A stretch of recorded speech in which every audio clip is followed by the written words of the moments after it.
Contre-plongée, saison 2. Un podcast mortel de laïcité Brabant-Wallon. Une saison 2 pour contrer les idées reçues et faire plonger les tabous autour de la mort et de la fin de vie. Contre-plongée, épisode 2. Et si on donnait cours sur la mort ?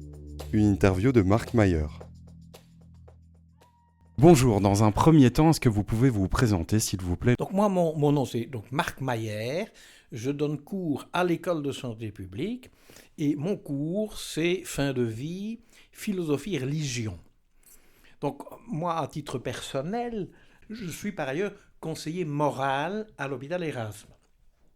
C'est qu'à cet égard-là, je vois des patients, mais je participe aussi à la vie de l'hôpital puisque je fais partie aussi du comité d'éthique de l'hôpital. Et donc, mon approche a toujours été la suivante. L'écoute est un soin. D'accord ? Et dès le moment qu'on est amené à écouter un patient, on se rend compte que les préoccupations des gens sont diverses. Et que, évidemment, à l'hôpital, la maladie, comme on dit, anticipation de la mort, parfois, cette mort peut évidemment être plus proche qu'il apparaît pour le patient, et le patient peut être amené, dans ces circonstances, à demander que l'euthanasie soit faite. En gros.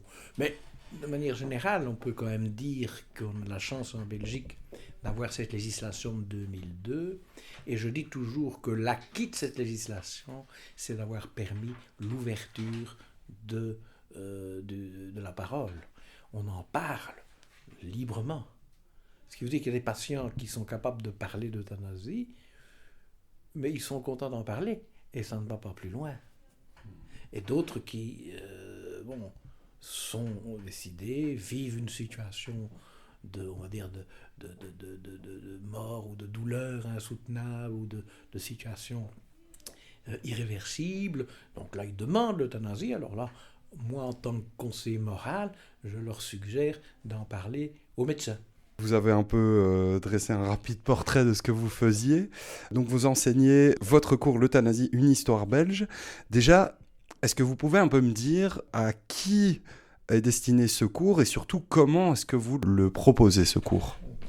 Donc ici, le cours est donné dans le cadre de l'école de santé publique, donc ce sont des étudiants qui suivent des masters en sciences de la santé, mais dans toutes les orientations.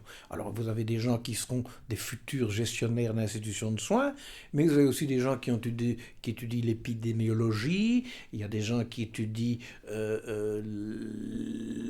l'évolution de la santé ou la manière d'enseigner la santé, donc c'est assez large. On a aussi des médecins du travail qui suivent les cours, et donc de manière un peu générale, j'ai un public qui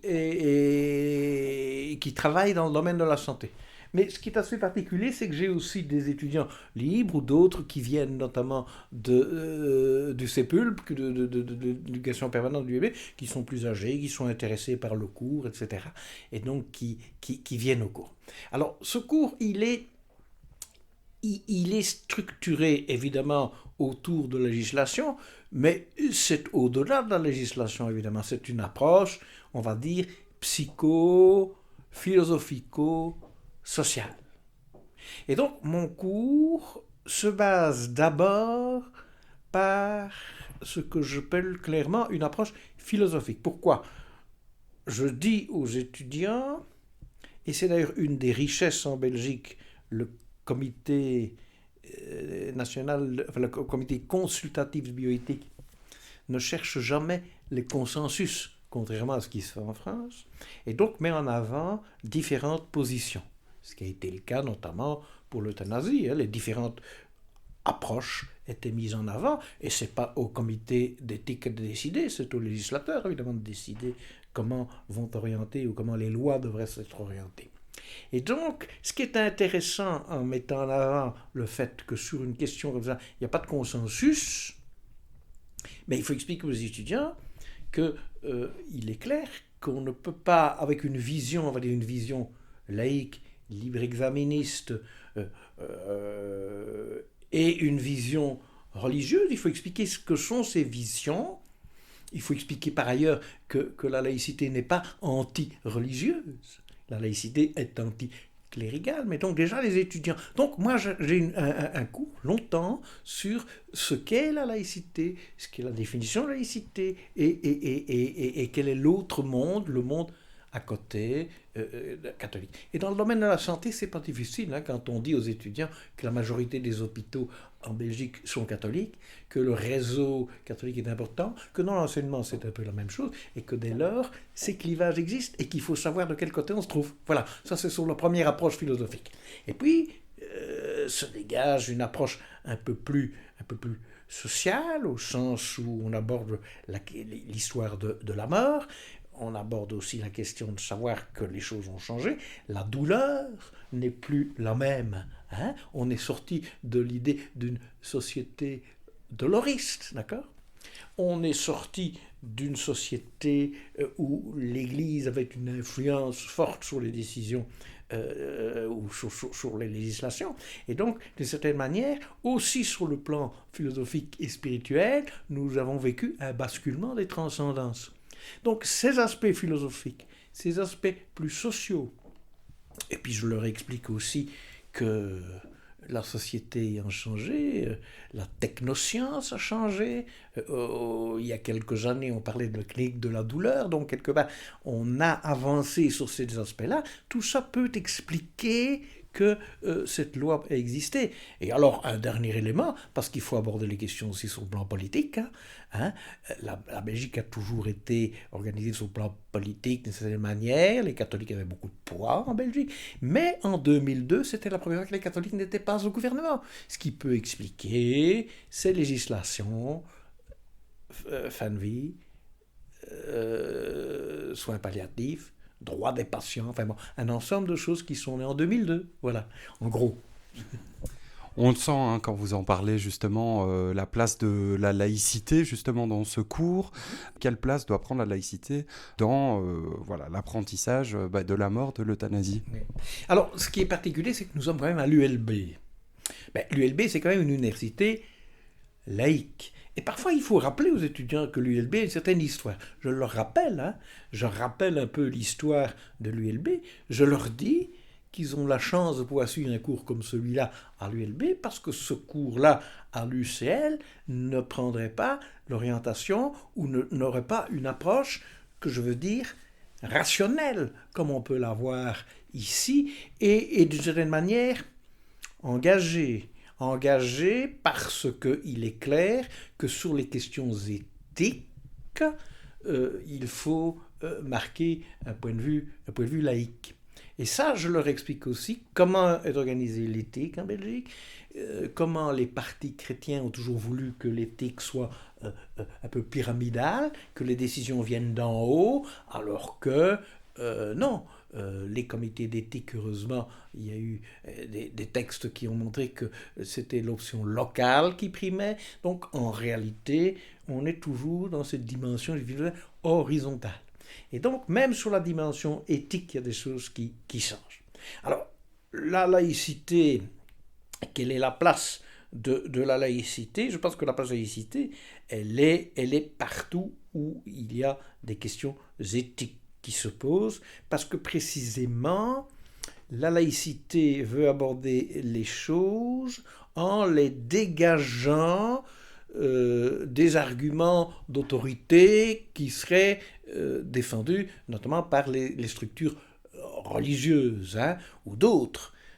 Contre l'argument. Donc là, la laïcité a effectivement une place marquante à jouer. Je leur explique aussi la question de l'avortement et tout. C'est là où le vieux prof que je suis ramasse parfois un coup de vieux, c'est quand vous commencez à expliquer aux étudiants l'épisode belge de l'avortement et que le roi Baudouin avait démissionné. Vous êtes étudiant qui dit « Mais monsieur, on n'était pas nés !» Alors c'est là que vous ramassez un coup de vieux.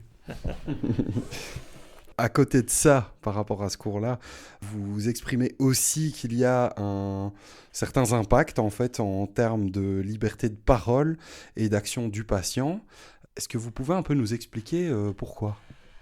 Écoutez, ce qui est essentiel, là il faut revenir à la loi, ce que met en avant la loi, c'est le colloque singulier, c'est-à-dire le rapport du patient à son médecin.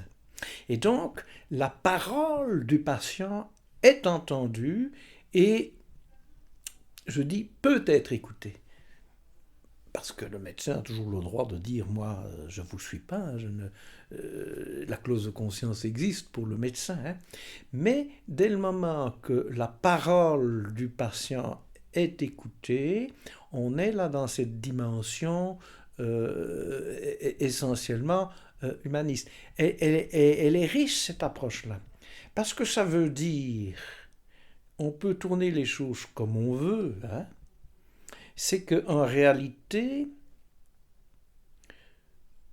cette loi peut être appliquée par les gens qui ont envie qu'on l'applique. Donc cette loi n'oblige rien. Et ce qui est intéressant dans cette législation aussi, comme elle n'oblige rien non plus, elle a toujours gardé l'euthanasie de manière symbolique dans l'interdit.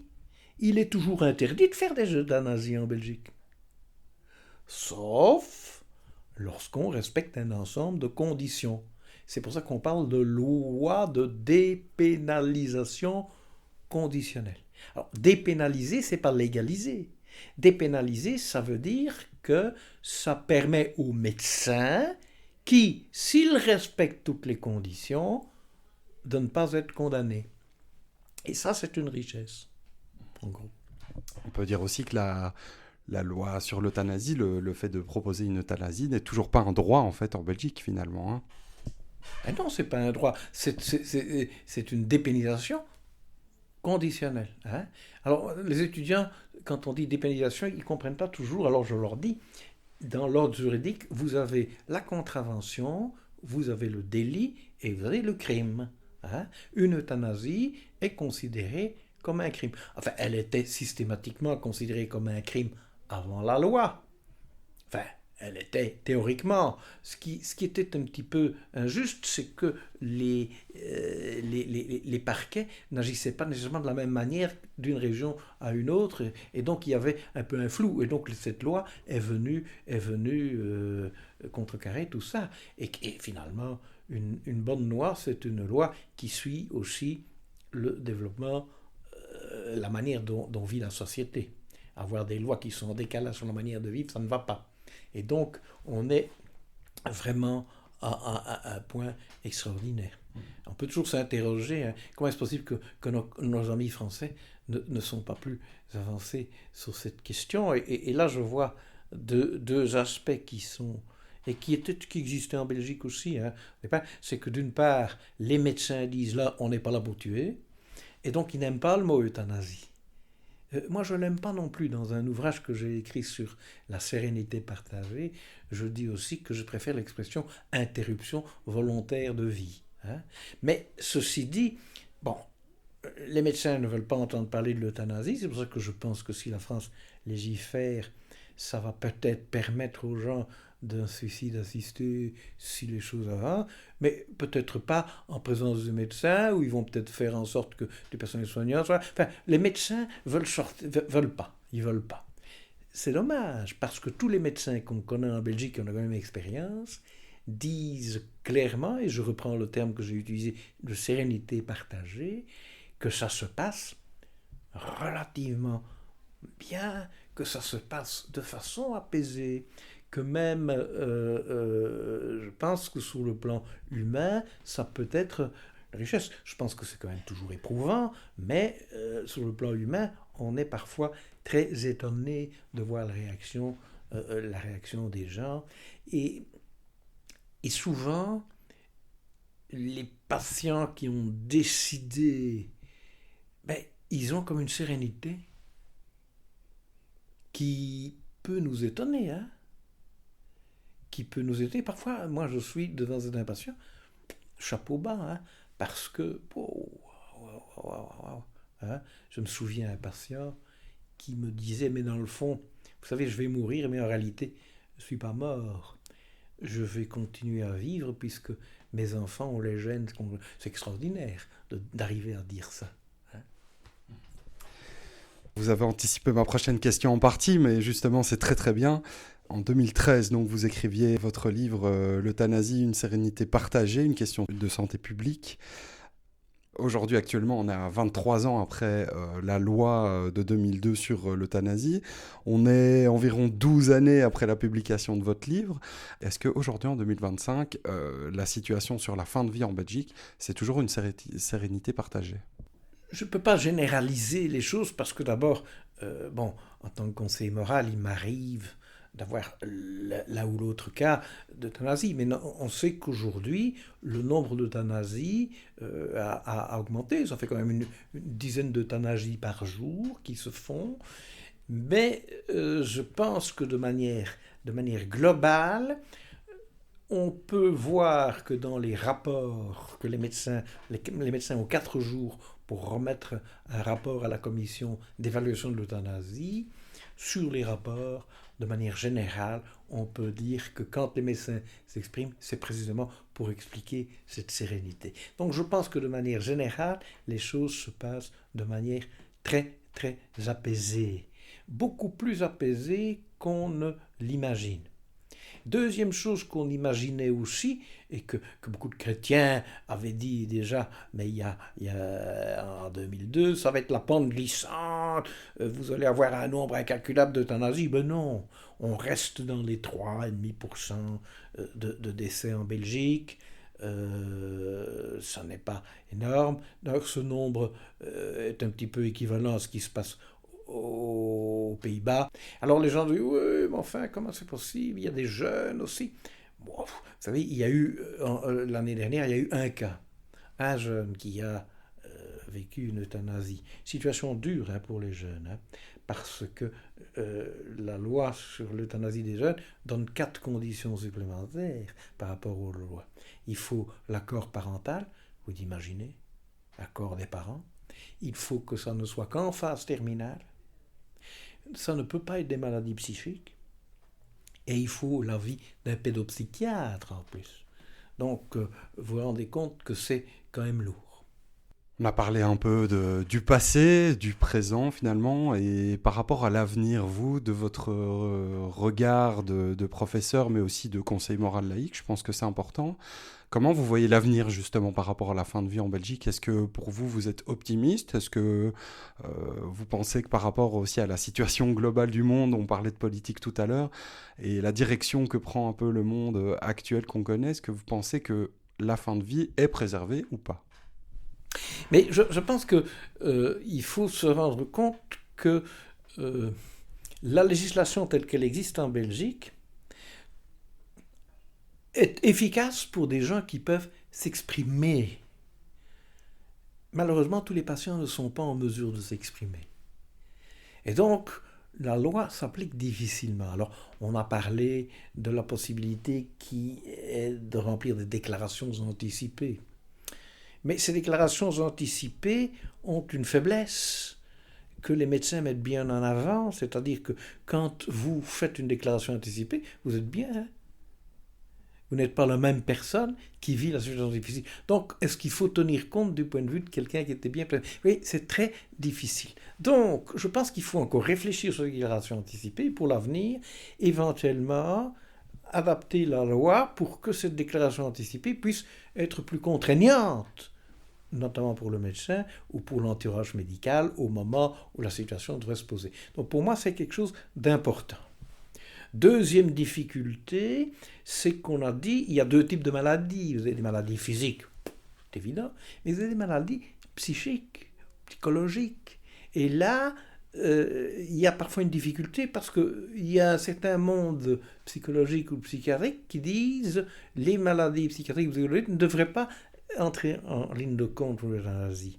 Je pense que je comprends leur point de vue, mais je pense qu'ils n'ont pas raison, dans la mesure où vous avez des gens qui souffrent de manière terrible, de manière irréversible, profondément, de maladies psychologiques, et dès lors, on peut estimer qu'ils puissent avoir une euthanasie. De toute façon, ce n'est pas une décision en l'air, c'est une décision qui est prise par minimum 2 médecins.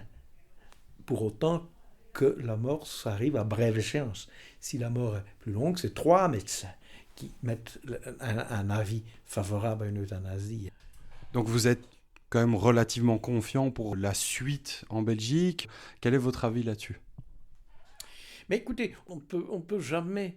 Il faut être prudent, hein, parce que quand vous voyez de manière globale la manière dont les mouvements réactionnaires sont en train de faire leur nid dans le monde et en Europe, on ne sait jamais ce qui nous attend demain, évidemment. Et si le monde réactionnaire arrive au pouvoir, ça veut dire qu'ils vont revenir en arrière sur un ensemble de choses. Hein. Il suffit de voir la question de l'avortement en Amérique. Hein. Bon, hein.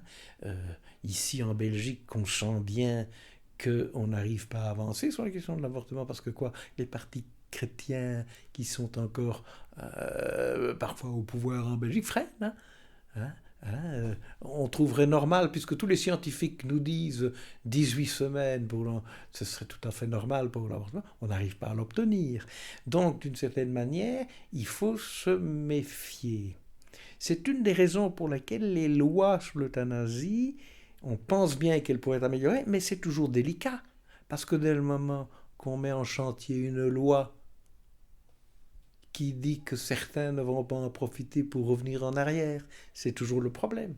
Donc, je suis optimiste dans la mesure où je pense qu'on ne va pas revenir tout à fait sur cette loi, jamais, d'autant qu'il faut quand même reconnaître, il y a aussi de plus en plus de médecins d'obédience catholique qui, ayant vu en pratique comment les choses se mettaient en route, ils sont finalement devenus, ils sont d'accord avec la loi. Hein. Vous savez, au début, moi je me souviens, au début, j'avais en relation des sociétés de soins palliatifs. Et les sociétés de soins palliatifs disaient, je me souviens toujours de l'article 7 de la Fédération belge des soins palliatifs, les soins palliatifs sont étrangères à la philosophie de l'euthanasie. Étrangères à l'euthanasie. Mais on a dit, mais enfin, c'est aberrant de dire un truc comme ça. C'est complémentaire. Et beaucoup de médecins catholiques se rendent compte qu'effectivement, c'est complémentaire. Et donc, du coup, les choses changent. Donc, je ne pense pas qu'on va revenir sur la loi. On va peut-être avoir un peu de mal, un peu parfois, à la faire évoluer pour respecter justement un ensemble de difficultés. Hein. Qu'est-ce qu'on fait d'un malade qui souffre d'Alzheimer? Il est conscient, mais demain, peut-être qu'il sera plus conscient. Alors, s'il est plus conscient, il ne peut plus donner son avis. On est coincé. Et donc, il faut être à l'écoute des gens. Mais la Belgique, et ça c'est un plus, avec la loi sur le droit des patients, avec notre loi, je pense que la parole du patient est de plus en plus écoutée, et donc on ne va pas revenir en arrière là-dessus. Merci beaucoup.